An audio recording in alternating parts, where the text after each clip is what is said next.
Selamat datang di kebaktian online New England City Blessing Church.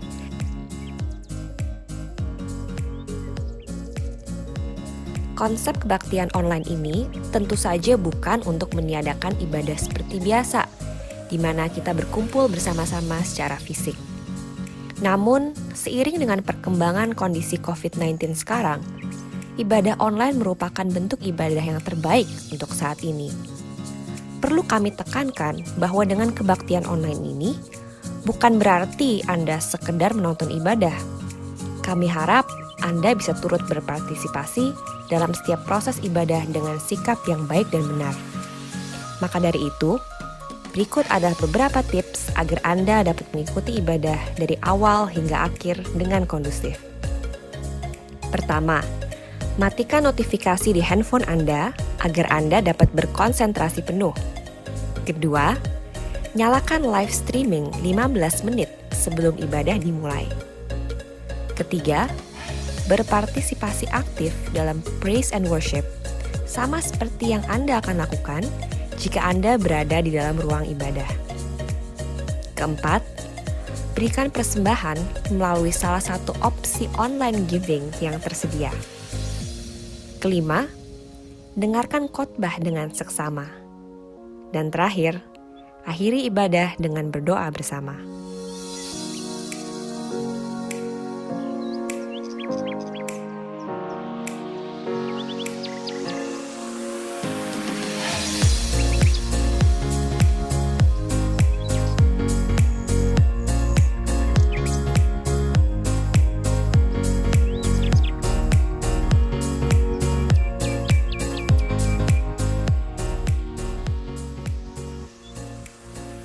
Komunitas merupakan bagian penting dari gereja kami. Caring and Reaching Everyone, yang merupakan kepanjangan dari Care Cells, adalah kelompok kecil di mana gereja kami berkumpul dan melakukan pemuritan seorang terhadap yang lain. Kami menghimbau agar setiap jemaat dapat tergabung dalam Care Cell lokal di tempat terdekat Anda.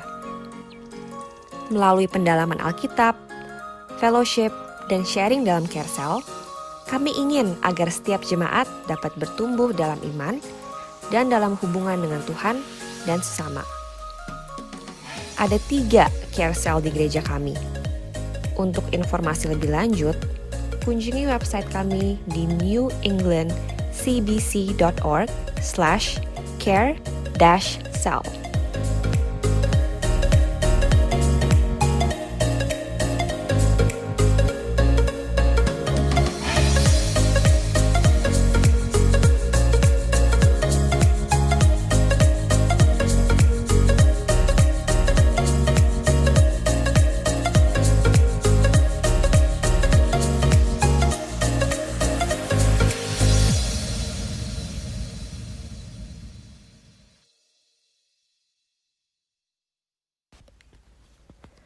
Anda dapat memberikan persembahan melalui 3 cara.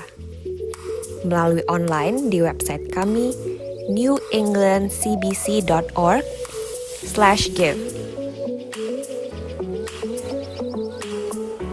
Melalui teks ke 84321.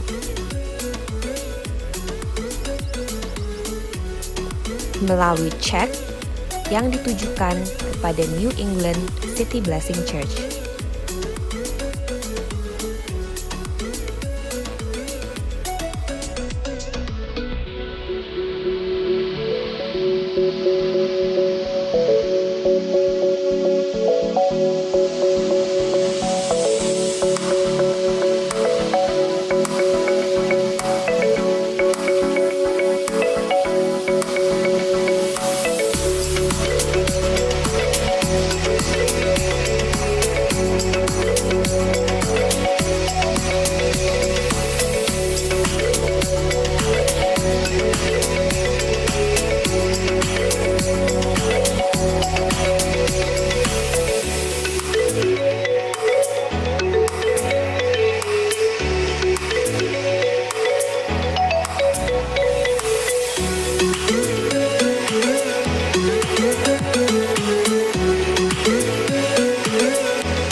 Selamat datang di kebaktian online New England City Blessing Church.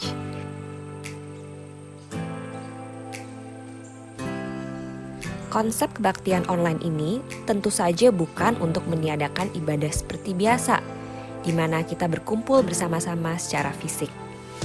Namun, seiring dengan perkembangan kondisi COVID-19 sekarang, ibadah online merupakan bentuk ibadah yang terbaik untuk saat ini. Perlu kami tekankan bahwa dengan kebaktian online ini, bukan berarti Anda sekedar menonton ibadah. Kami harap Anda bisa turut berpartisipasi dalam setiap proses ibadah dengan sikap yang baik dan benar. Maka dari itu, berikut adalah beberapa tips agar Anda dapat mengikuti ibadah dari awal hingga akhir dengan kondusif. Pertama, matikan notifikasi di handphone Anda agar Anda dapat berkonsentrasi penuh. Kedua, nyalakan live streaming 15 menit sebelum ibadah dimulai. Ketiga, berpartisipasi aktif dalam praise and worship, sama seperti yang Anda akan lakukan jika Anda berada di dalam ruang ibadah. Keempat, berikan persembahan melalui salah satu opsi online giving yang tersedia. Kelima, dengarkan khotbah dengan seksama. Dan terakhir, akhiri ibadah dengan berdoa bersama.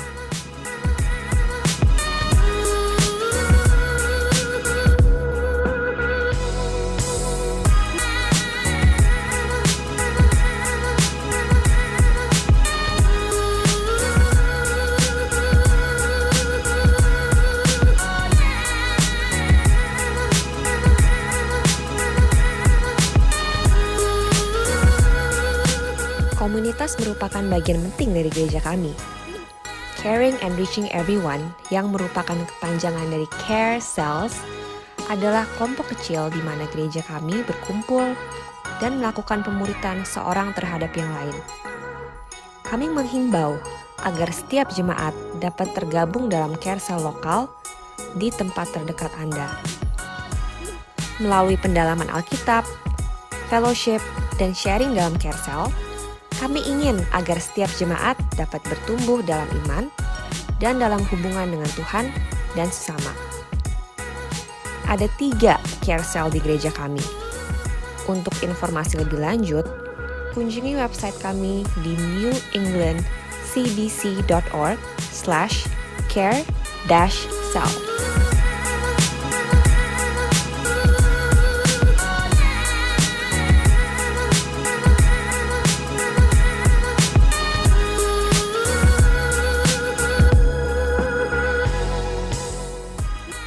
Anda dapat memberikan persembahan melalui 3 cara.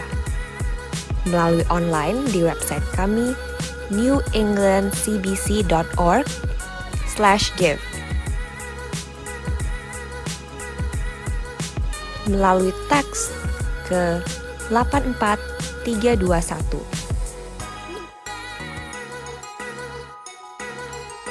Melalui cek yang ditujukan kepada New England City Blessing Church.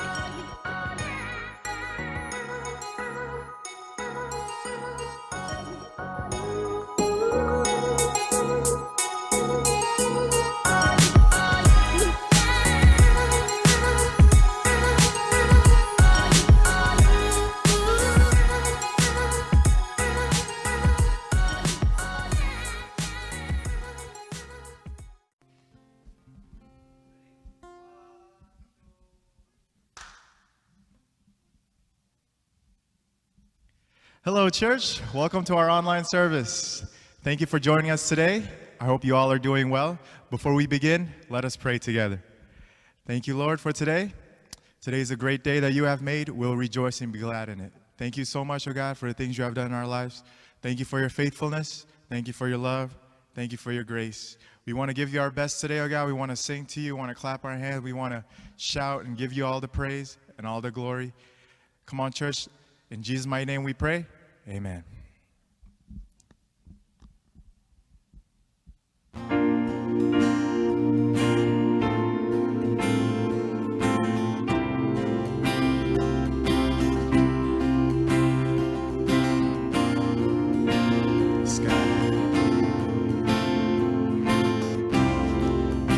on, church, let's sing this song together. Your love so great, Jesus, in all things. I've seen a glimpse of your heart, a billion years. Still I'll be singing. How can I praise you enough? How can I praise you enough? You are the Lord Almighty, outshining all the stars in glory. Your love is like the wildest ocean. Oh, nothing else compares.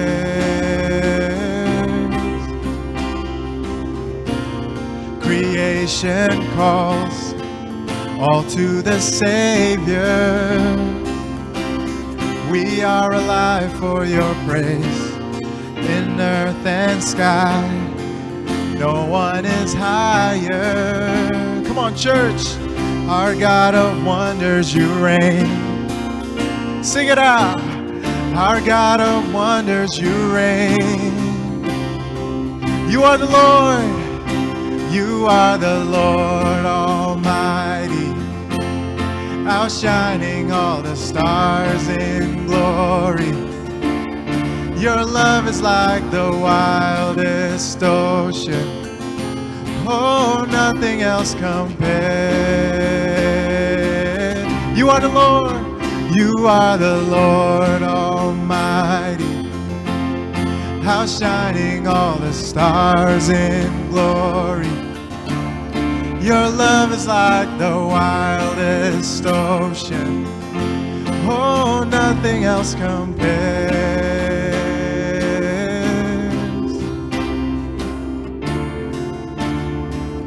Sky, we lift your name up, Lord.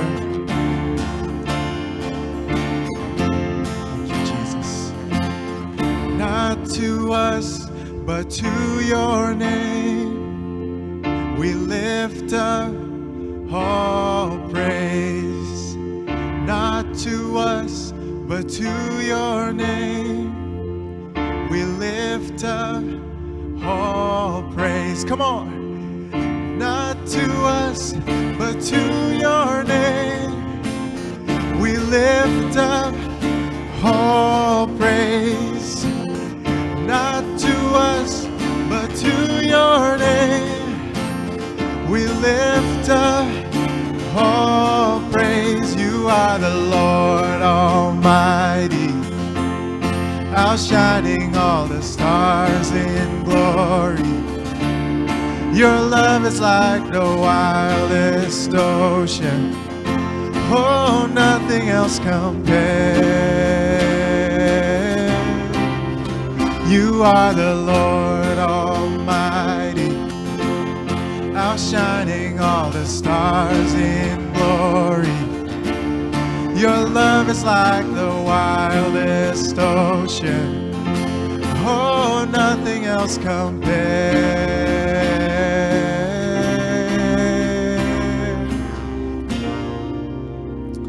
Yes, Lord.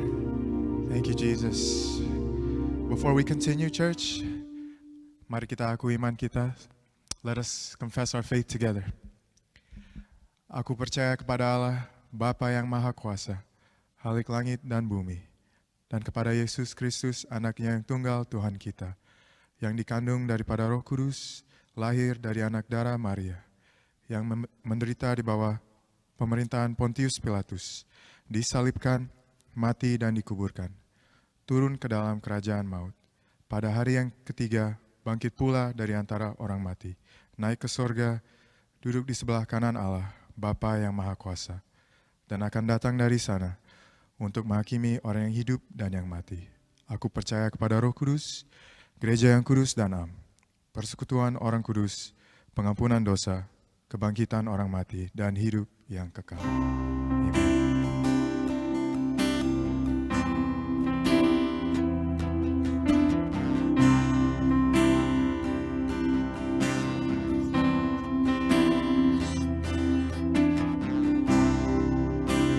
Tiada yang dapat pisahkan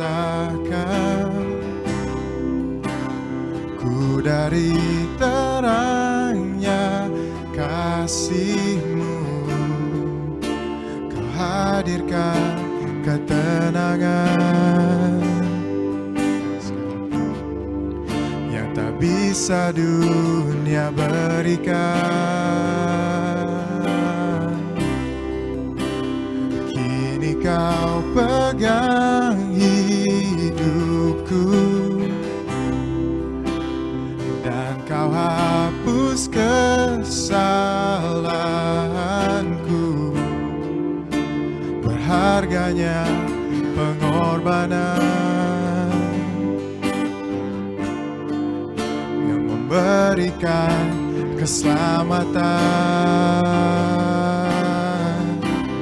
Kau hadir di setiap langkahku. Ku aman di dalam hadirat-Mu. Kau buktikan Engkau setia. Yes, Lord.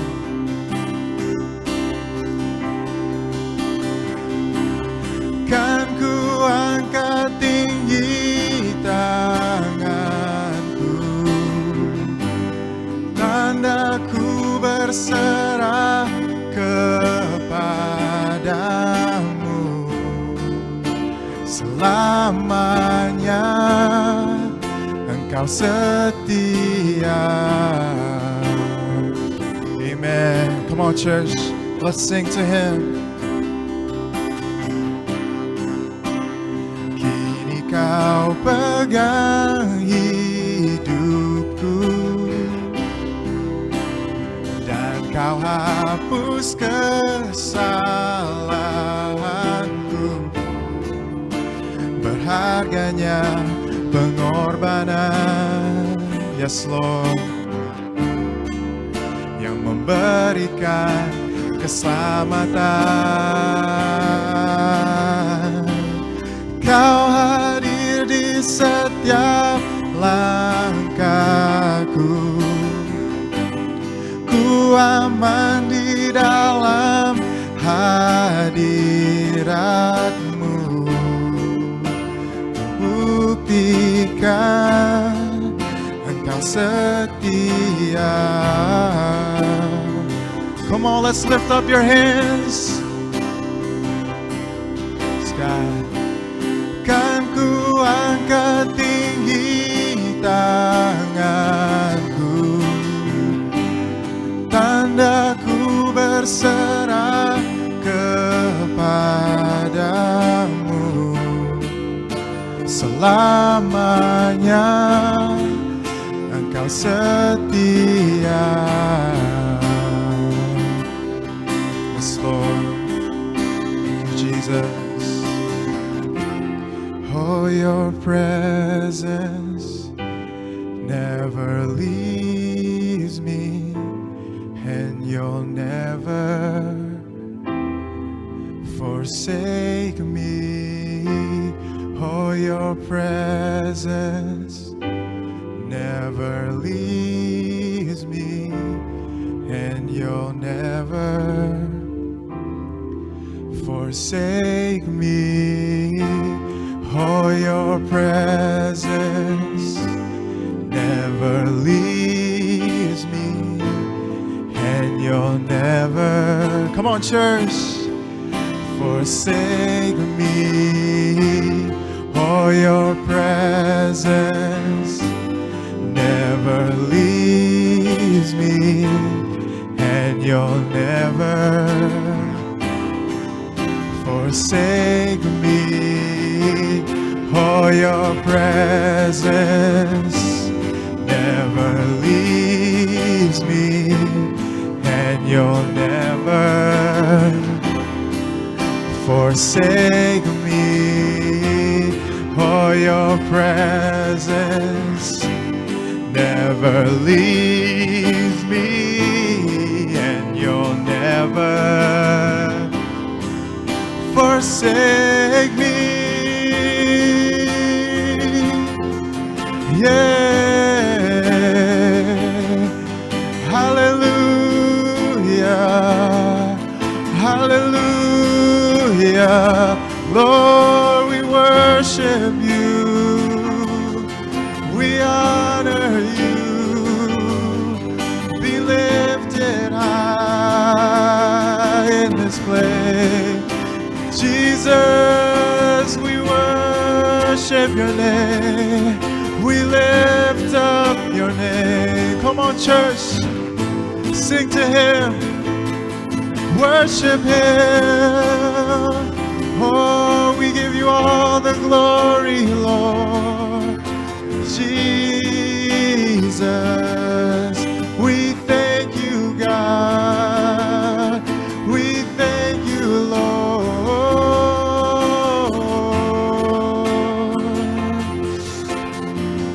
Yes, God, you're amazing, Lord.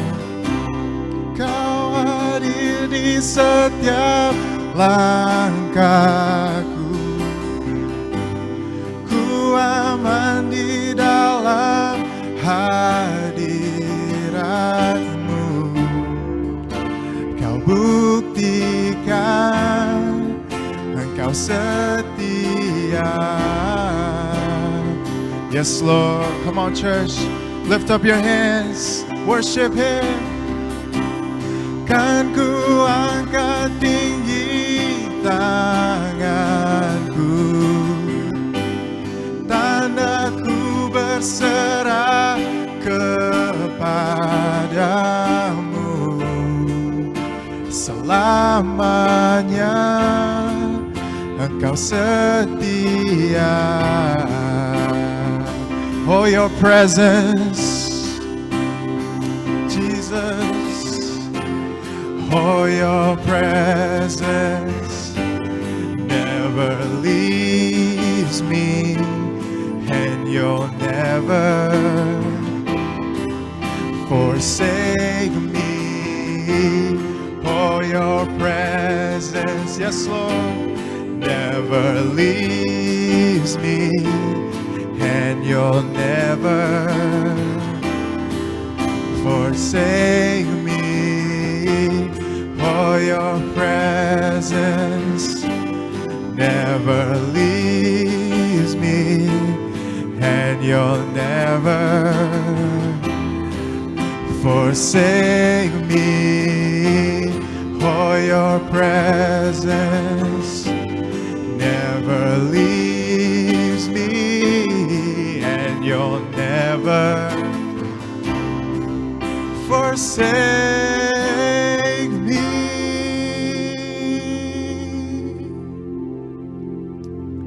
Hallelujah. Amen.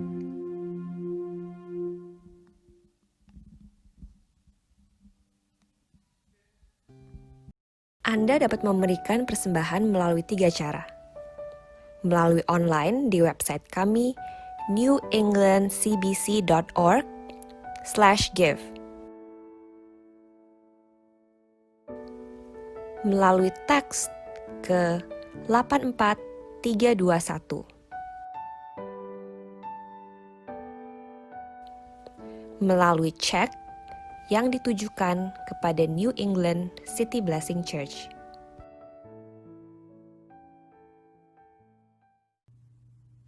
Shalom jemaat yang dikasihi Tuhan, saya percaya saudara boleh diberkati oleh pujian dan penyembahan yang baru saja kita lakukan bersama-sama.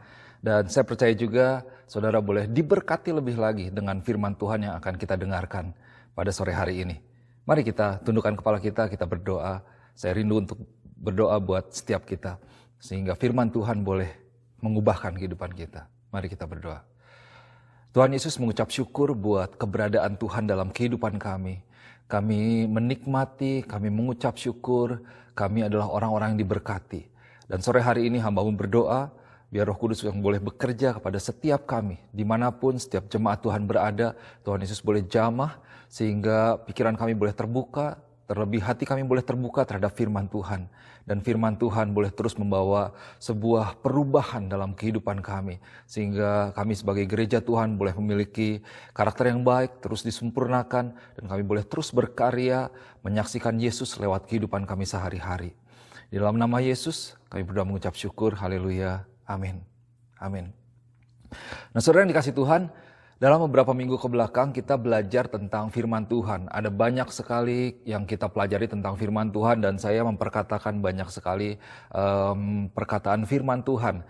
Karena kita memang perlu belajar tentang firman Tuhan.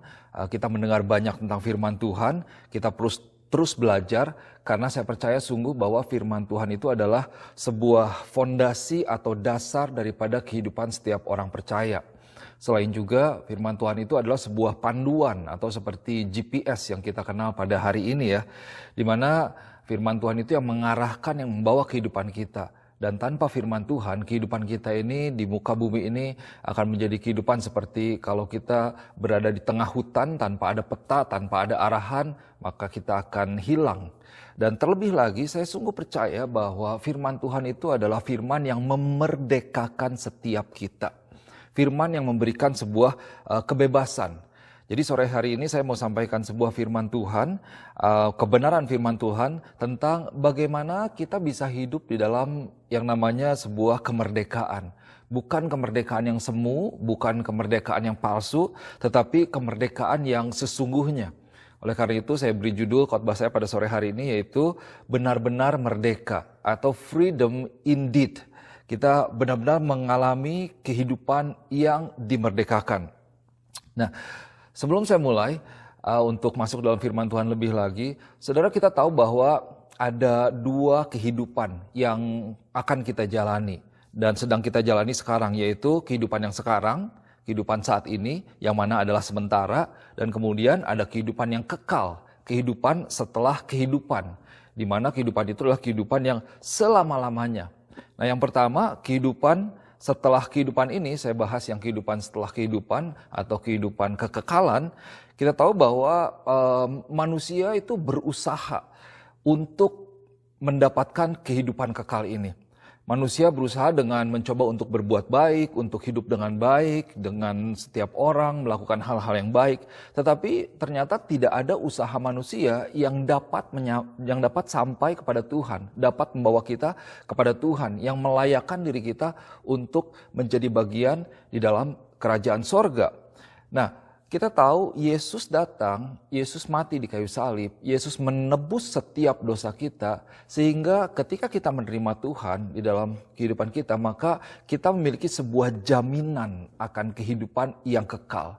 Kita memiliki sebuah tiket untuk suatu saat ketika kita telah selesai dalam kehidupan di muka bumi ini, maka pada kehidupan yang akan datang kita akan menjadi bagian daripada kerajaan kekal atau kerajaan sorga. Itu bisa terjadi dalam Yesus. Tetapi bagaimana kehidupan kita selama kita ada di dunia ini? Nah, itu satu pertanyaan yang penting juga. Bahwa saat ini kita hidup di muka bumi ini. Kita hidup di dalam masa yang sekarang. Nah, kita tidak bisa memungkiri bahwa Bapak Ibu Saudara dan saya, kita adalah manusia daging ya. Manusia daging, manusia secara fisik. Dan kalau kita lihat secara fisik, bahwa daging ini penuh dengan keinginan gitu, penuh dengan godaan. Dan iblis akan terus mencoba untuk menggoda, memberikan keinginan-keinginan dalam kedagingan kita untuk kita menuruti kedagingan kita. Tetapi Yesus datang karena Yesus mau untuk kita tidak hidup di dalam kedagingan, tidak dikuasai oleh kedagingan kita. Perlu kita sadari bahwa kehidupan di dalam Tuhan itu bukan sebuah kehidupan yang tanpa godaan atau tanpa adanya serangan daripada iblis. Terlebih saya melihat dalam kehidupan saya pribadi, kalau engkau semakin mengikut Tuhan, iblis akan semakin mencoba untuk fokus kepada dirimu untuk membawa engkau jauh daripada Tuhan. Terlebih jika engkau adalah pemimpin, maka iblis akan coba menjatuhkan engkau, karena ketika engkau jatuh, maka ada banyak orang yang berada di dalam kehidupanmu itu akan kemungkinan bisa ikut jatuh juga. Begitu. So, iblis akan terus berusaha untuk membawa kita jatuh dalam dosa, menggoda kita, menjebak kita untuk jatuh dalam dosa, dan terus mencoba untuk kita tetap hidup di dalam dosa, di dalam belenggu dosa. Jadi saya lihat dosa itu adalah seperti sebuah ikatan, seperti sebuah belenggu begitu ya, yang seperti rantai yang membuat kita tidak bisa bergerak, membuat kita tidak bisa apa-apa, tidak bisa maksimal dalam kehidupan kita. Nah, ini bisa belenggu di dalam pikiran, bisa belenggu di dalam jiwa, bisa belenggu dalam roh kita. Sehingga pada akhirnya itu terrefleksikan atau terlihat dari kehidupan fisikal kita sehari-hari dalam hubungan kita dengan banyak orang, kita tidak maksimal di dalamnya. Nah, saudara yang dikasih Tuhan, banyak orang, bahkan banyak orang percaya itu tidak maksimal di dalam kehidupan mereka.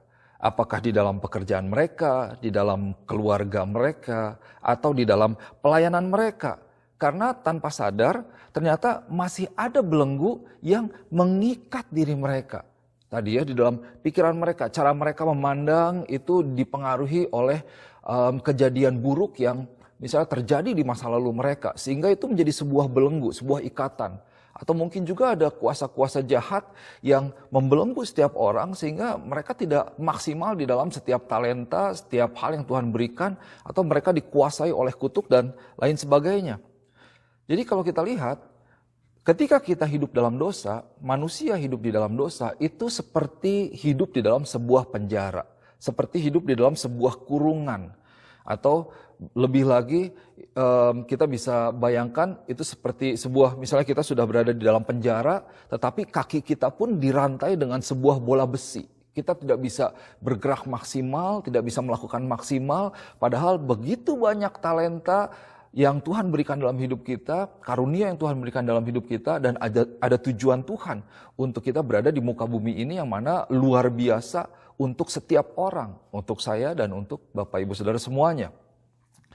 Nah, kita tahu bahwa kedatangan Yesus itu untuk menebus dosa setiap umat manusia, membebaskan kita dari dosa, mematahkan belenggu dosa, sehingga manusia tidak hidup di dalam kuasa dosa, tetapi masuk menjadi bagian dalam kerajaan Allah dan hidup di dalam kuasa kerajaan Allah.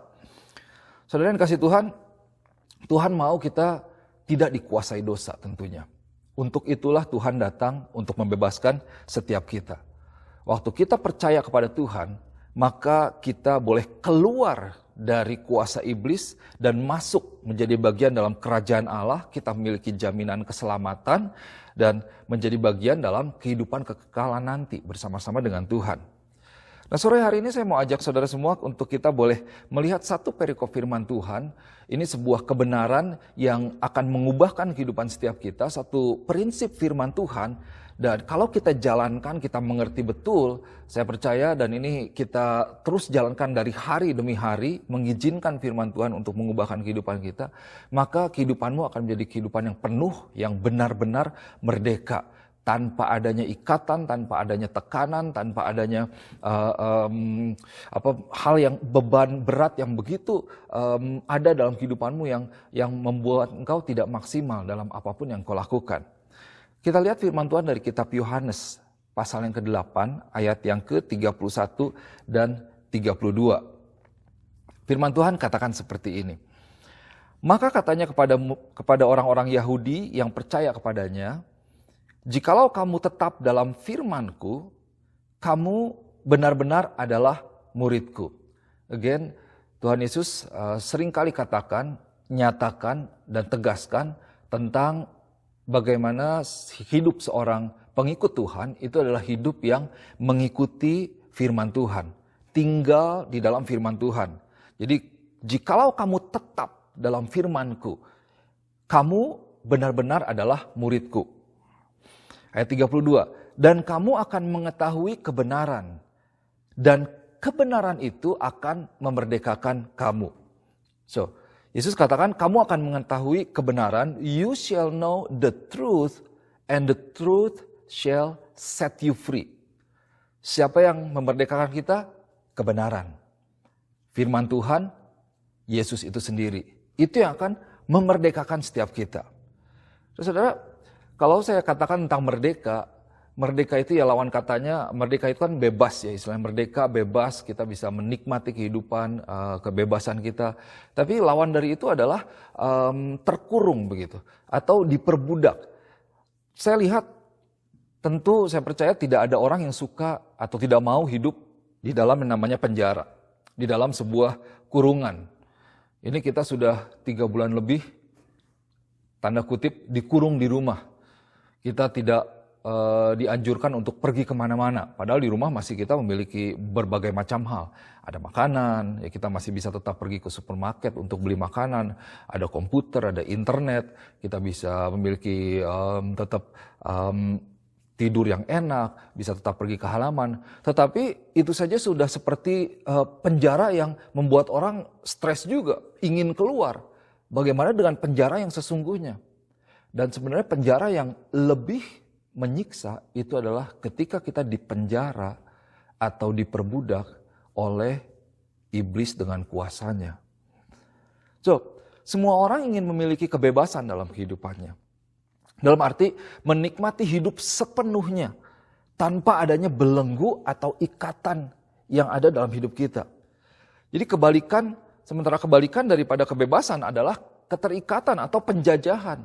Nah, ini yang iblis buat. Iblis selalu menjajah umat manusia. Tidak ada orang yang mau dijajah iblis, betul ya?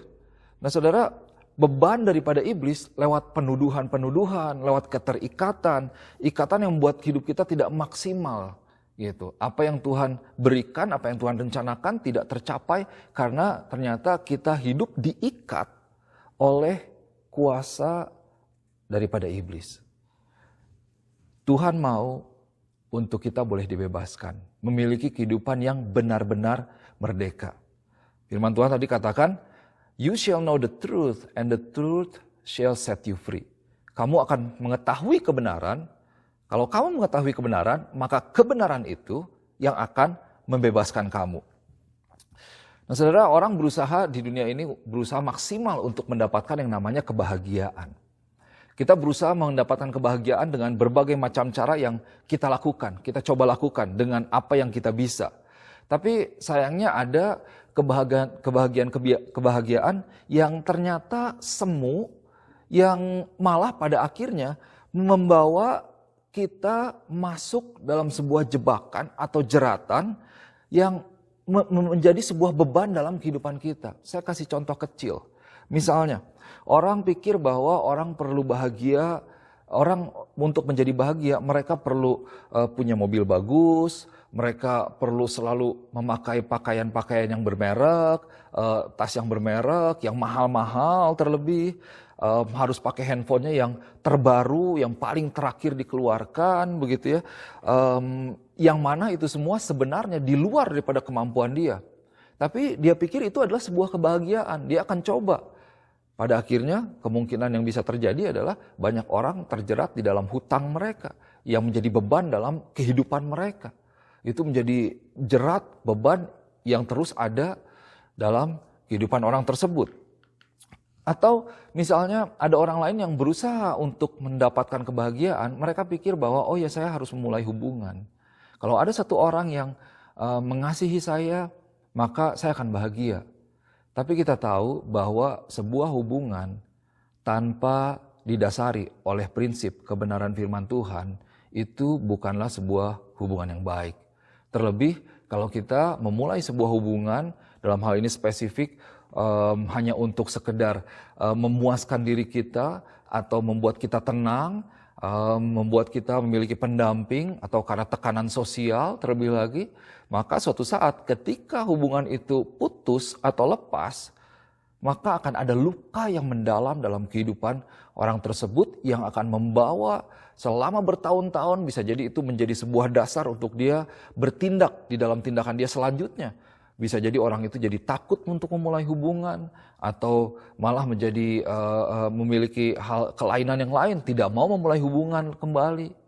Nah, itu yang iblis lakukan untuk menjerat setiap orang dengan hubungan. Berpikir bahwa oh kalau lewat hubungan saya akan bahagia. Tapi ternyata banyak justru ketika orang menjalin hubungan dan mereka putus dari hubungan tersebut, itu bukan memberikan kebahagiaan tetapi bahkan hanya memberikan sebuah luka yang begitu dalam di dalam hatinya.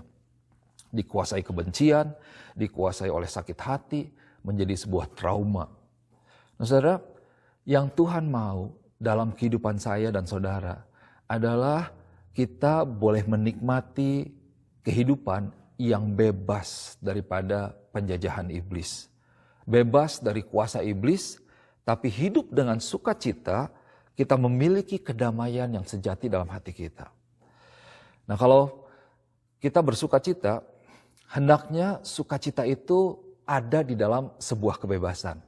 Bukan sukacita yang ada di dalam keterikatan. Kita bisa menjadikan hal-hal yang fisik sebagai kebebasan kita, kesenangan kita. Tapi di dalam kita ternyata terikat oleh semuanya itu. Nah, mari kita lihat. Ada dua macam perbudakan dosa. Jadi ada dua macam perbudakan dosa. Yang pertama ada perbudakan oleh hasrat. Ya, ini hasrat, perbudakan oleh hasrat atau keinginan. Di mana banyak orang diperbudak, saya katakan diperbudak atau dibelenggu oleh hasrat mereka, keinginan daging mereka. Kita lihat lagi Yohanes 8 tadi ya, ayat 31 sampai 32. Tadi katanya Yesus berkata kepada orang-orang Yahudi yang percaya kepadanya, ini orang yang bahkan sudah percaya kepada Yesus. Jikalau kamu tetap dalam firman-Ku dan firman-Ku di dalam kamu ya, seperti itu kalau kita lihat di Yohanes pasal yang ke-15. Kamu benar-benar adalah murid-Ku. Oke, firman Tuhan ada dalam kita dan kita dalam firman Tuhan. Kamu adalah murid Tuhan. Ayat 32, dan kamu akan mengetahui kebenaran. Dan kebenaran itu akan memerdekakan kamu. Yesus secara jelas mengatakan bahwa you shall know the truth and the truth shall set you free. Kebenaran itu yang akan memerdekakan kamu. Ya, sekali lagi saya ucapkan, saya katakan supaya kita bisa teguh. Kebenaran itu akan memerdekakan kamu. Nah, itu jelas. Tapi saudara lihat, apa yang menjadi jawaban daripada orang-orang Yahudi itu? Ayat 33, jawab mereka, kami adalah keturunan Abraham dan tidak pernah menjadi hamba siapapun. Wah, jadi mereka sensitif nih. Waktu Yesus katakan, kamu akan mengetahui kebenaran dan kebenaran itu akan memerdekakan kamu. Mereka bilang, wah, kita keturunan Abraham, kita nggak pernah dijajah kok. Kenapa kita perlu merdeka? Kita lihat selanjutnya ayat 33. Bagaimana engkau dapat berkata kamu akan merdeka? Saya keturunan Abraham, saya nggak pernah dijajah. Buat mereka, saya ini kasta tertinggi istilahnya ya. Saya ini darah biru gitu. Padahal darah semuanya merah ini. Gitu. Maksudnya kami ini adalah keturunan Abraham, keturunan yang diberkati. Dan kami tidak pernah dijajah oleh apapun. Nah, tanpa sadar mereka sebenarnya sedang dijajah oleh pemahaman mereka yang salah. Dan mereka tidak bisa menerima Tuhan, mereka tidak bisa melihat Tuhan. Padahal Yesus katakan kebenaran itu akan memerdekakan kamu. Siapa kebenaran? Apa itu kebenaran? Yesus itu sendiri, firman Tuhan. Di dalam Yesus ada kemerdekaan. Apa yang terjadi adalah mereka pada akhirnya fokus kepada diri mereka sendiri, silsilah mereka, pemahaman mereka, dan mereka gagal melihat Yesus sebagai sumber dari kemerdekaan itu sendiri. Saudara, di dalam kitab Yakobus pasal yang pertama ayat 13 sampai 15 katakan seperti ini. Apabila seorang dicobai, janganlah ia berkata pencobaan ini datang dari Allah. Sebab Allah tidak dapat dicobai oleh yang jahat, dan ia sendiri tidak mencobai siapapun. Oke, ayat 14. Tetapi tiap-tiap orang, saudara dan saya tidak terkecuali, tiap-tiap orang dicobai oleh keinginannya sendiri. Karena ia diseret dan dipikat olehnya. Wah, kalau dibilang diseret itu sebenarnya berarti kita tidak mau sebenarnya. Dalam roh kita, conscience kita, kebenaran roh Tuhan yang ada dalam diri kita itu bertentangan dengan iblis tentunya. Kita tidak mau sebenarnya. Tapi kita dipikat, diseret oleh keinginan kita sendiri. Dicobai oleh keinginannya sendiri. Ia dipikat dan diseret olehnya. Ayat 15. Dan apabila keinginan itu telah dibuahi, apa yang dibuahinya? Keinginan, hasrat. Keinginan itu telah dibuahi, ia akan melahirkan dosa. Dan apabila dosa itu sudah matang, ia melahirkan maut. Jadi dari hasrat, saudara bisa lihat keinginan, karena kita punya hasrat, keinginan, kita diseret, pengen sekali. Kita berusaha mewujudkan hasrat dan keinginan kita. Kemudian kita diseret, dipikat olehnya. Dan pada akhirnya itu dibuahi, ia melahirkan dosa. Melahirkan dosa, dan ketika dosa itu sudah matang, pada akhirnya ujung-ujungnya itu adalah maut. Dosa memperbudak umat manusia melalui hasrat atau keinginan. Hasrat ini adalah apapun yang membuat apapun juga melebihi posisi Yesus dalam hidup kita. Seperti orang-orang Yahudi tadi, pada akhirnya mereka gagal melihat Yesus. Mereka tidak bisa melihat kebenaran itu sendiri. Karena sebenarnya mereka fokus kepada diri mereka sendiri. Nah, orang menginginkan kenikmatan hidup, kenyamanan hidup, masih oke. Tapi kalau orang menginginkan kepuasan di dalam daging, berusaha untuk memuaskan keinginan daging, yang mana tidak akan pernah habis, pada akhirnya mereka mengorbankan keluarga mereka, mengorbankan anak-anak mereka, mengorbankan diri sendiri.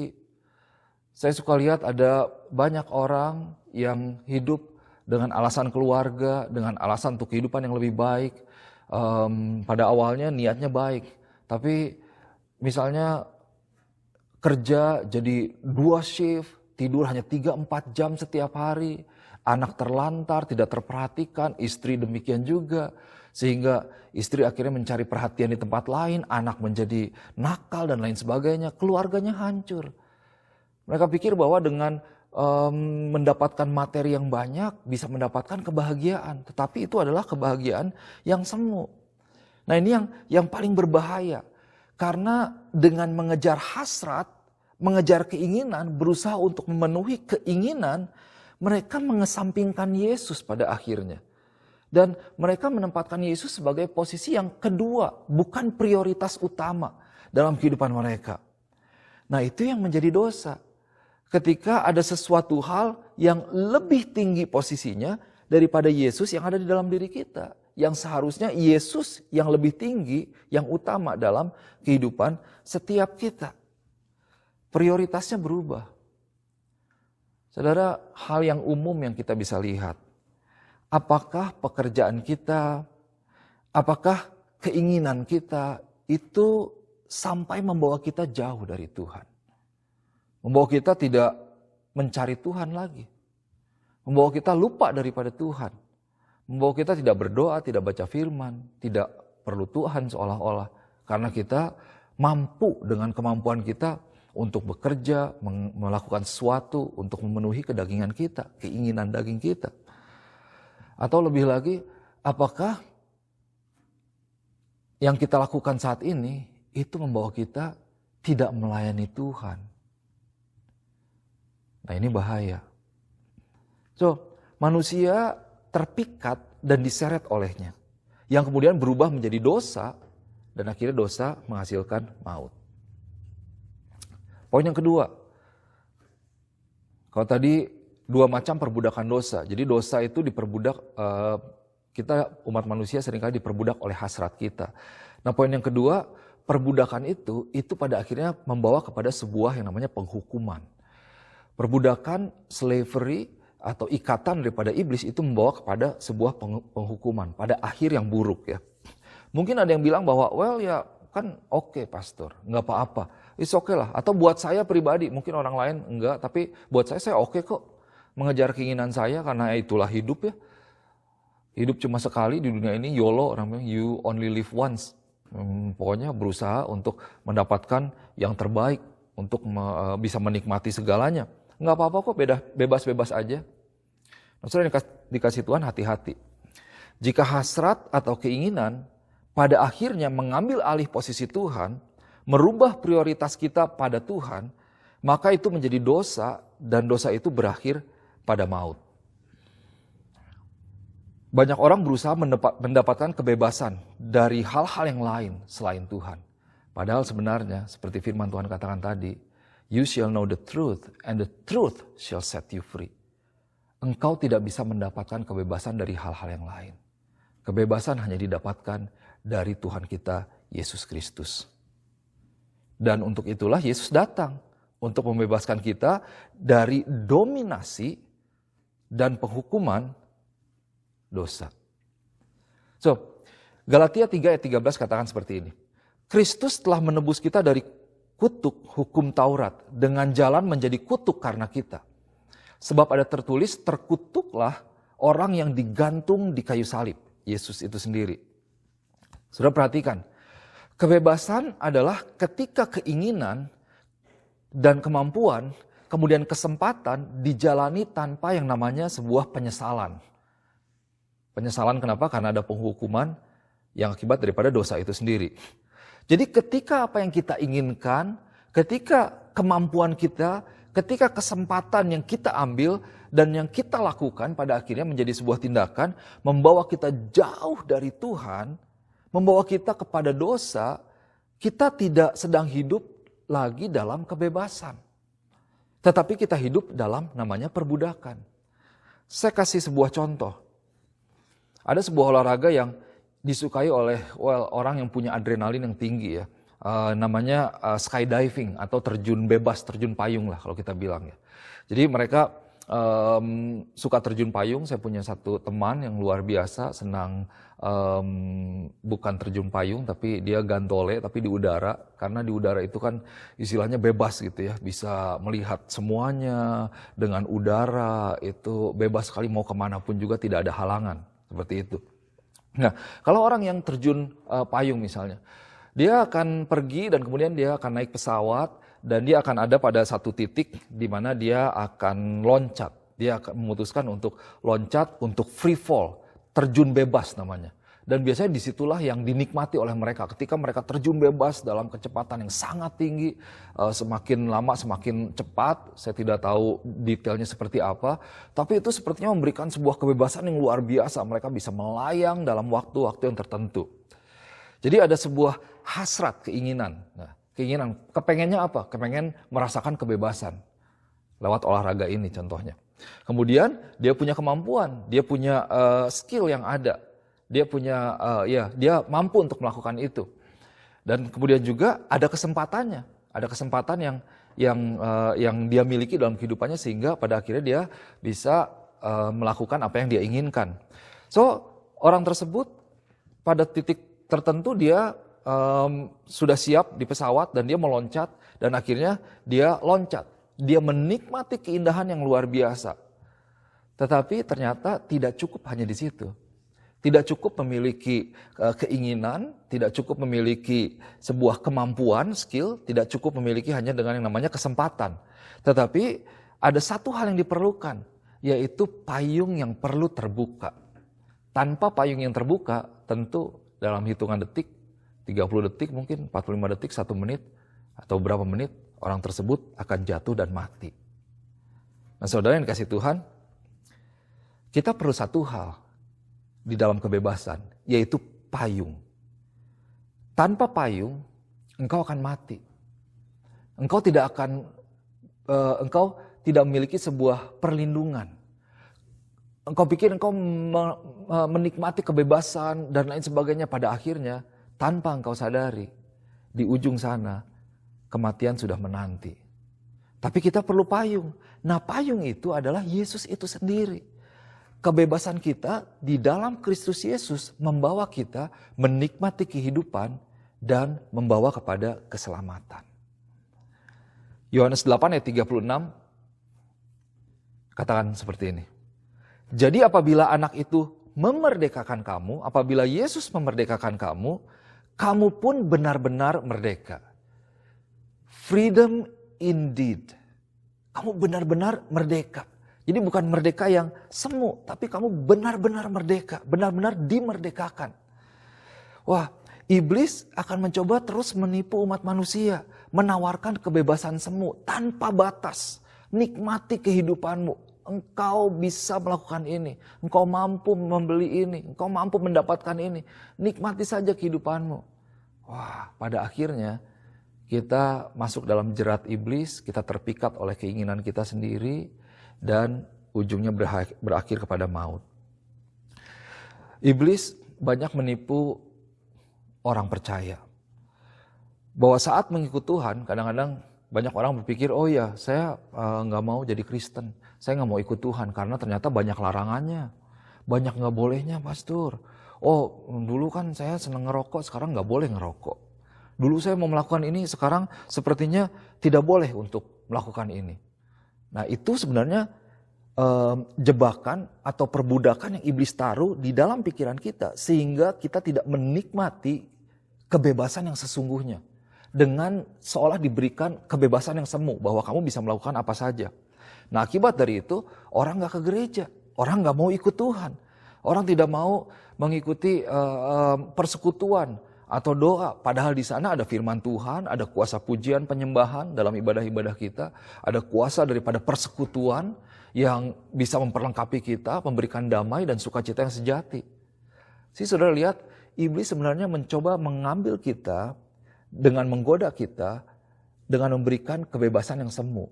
Padahal justru iblis sedang mencoba untuk membawa kita keluar dari kebebasan sejati yang bisa kita dapatkan dari Tuhan Yesus.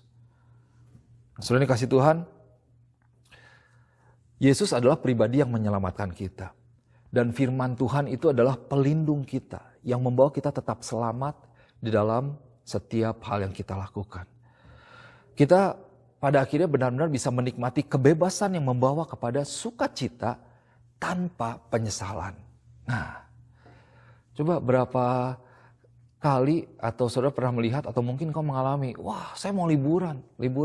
Sampai saya lihat bank itu ya menawarkan loan untuk vacation. Wah, loan untuk vacation. Orang vacation berapa? 3 hari mungkin, 1 minggu. Mereka loan. Vacationnya cuma 3 hari, cuma 1 minggu. Wah senang-senang. Seolah memiliki segalanya, dunia ada di tangan. Pulang vacation, 1 minggu setelah vacation, nah mulai itu. Bulan depan dan mulai bulan-bulan selanjutnya. Terikat oleh satu hal yang harus dikembalikan kepada bank. Nah, itu kan tidak seperti itu seharusnya. Itu hanya sebuah contoh kecil. Tapi kita lihat lagi bahwa Yesus menawarkan ini kepada setiap kita. Bahwa kalau anak itu memerdekakan kamu, kamu pun benar-benar merdeka. Jadi kita benar-benar merdeka bukan karena hal-hal lain. Bukan karena kita memiliki banyak hal dalam hidup kita. Tapi kita benar-benar merdeka karena kita memiliki Yesus dalam hidup kita. Yesus datang untuk memerdekakan kita, membebaskan kita. Dalam Tuhan kita benar-benar memiliki kemerdekaan itu sendiri. Bukan kemerdekaan semu, bukan kemerdekaan sementara, bukan kemerdekaan palsu, tapi kemerdekaan yang kekal dari penjajahan iblis. Nah saudara yang kasih Tuhan, sore hari ini saya mau berdoa buat saudara. Kalau engkau mungkin merasa engkau dikuasai oleh keinginan daging, engkau tidak bisa lepas gitu.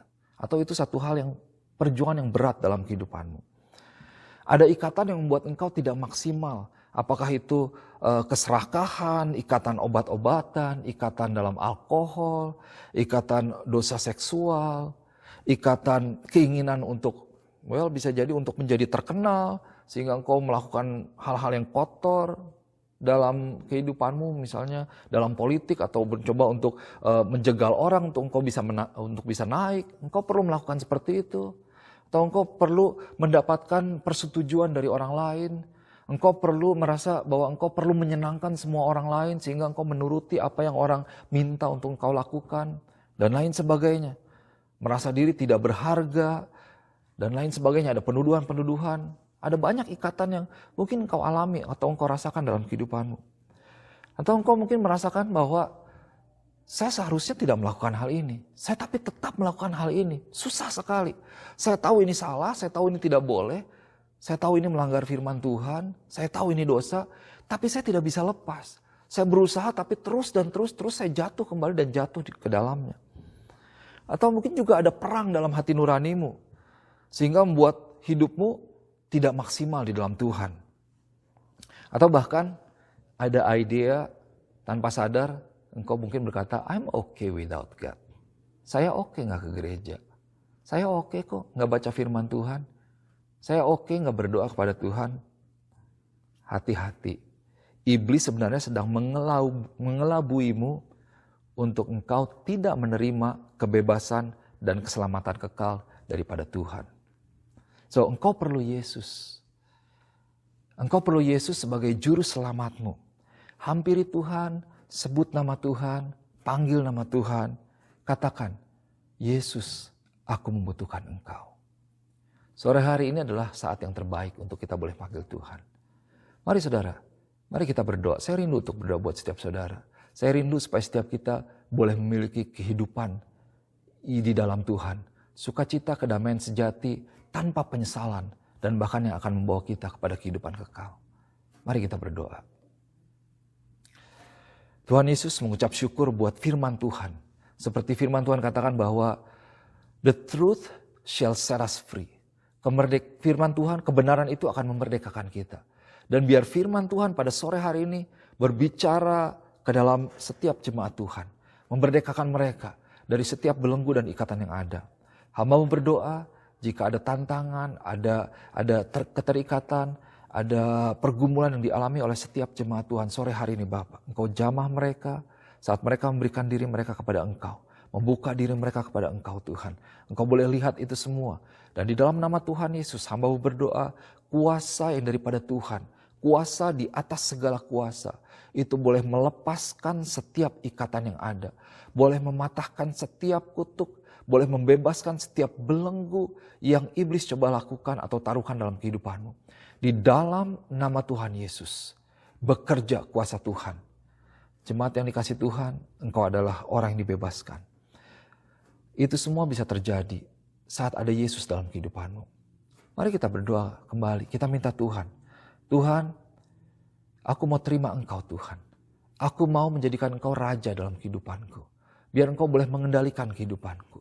Saat ini aku mau memberikan kehidupanku, mendedikasikan kehidupanku. Untuk boleh dituntun, dipimpin oleh Tuhan.